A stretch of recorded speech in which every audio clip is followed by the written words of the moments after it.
What's up everyone, Ian here. I'm going to go ahead and take you through a few strategies to really improve ankle dorsiflexion.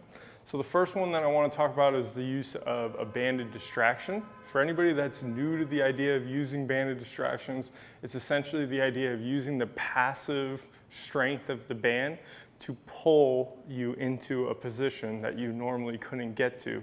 So we're using the force in this case to actually pull the bottom under us and back and driving the knee forward over the toes. So when we use this, as I just said, it's very crucial that you actually have the band placed in the right spot. So let's just quickly show you that. So when we're doing any sort of banded distraction for the ankle, what we'd like to see happen is we actually have it lower. So oftentimes you'll see people even put it above the ankle here, more towards the shin. And we actually want it to be low. So that way, this actually pulls that back, allowing this to move forward. The other thing that needs to happen, which is going to be different from person to person, for me having higher arches and being told to squat, screwing into the ground and driving the knee out, what that can also do is supinate the foot here. If I do that and I try to drive forward, I'll get locked because the talus isn't getting out of the way. So what I want to see here is actually, for me, I need to actually cue letting that midfoot drop to the ground and then getting over it, because that will actually allow me to go forward. This is pulling back, getting that posterior capsule to glide a little bit, and now I'm actually into the stretch on the opening angle. So what I want to say is the opening angle is going to be the backside.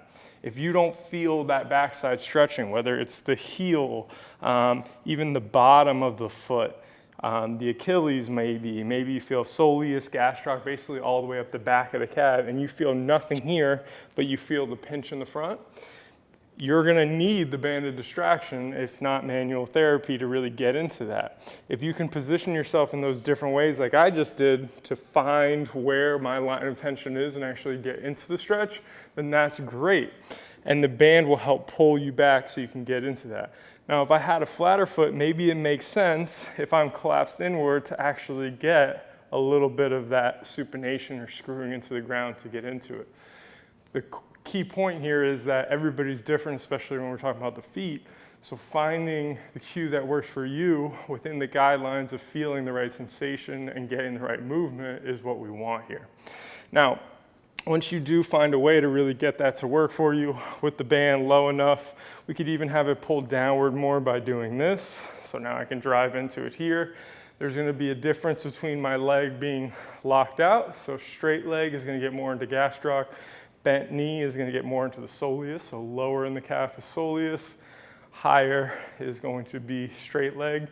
And what I can do is spend 2 minutes here at least, driving into it, all different angles.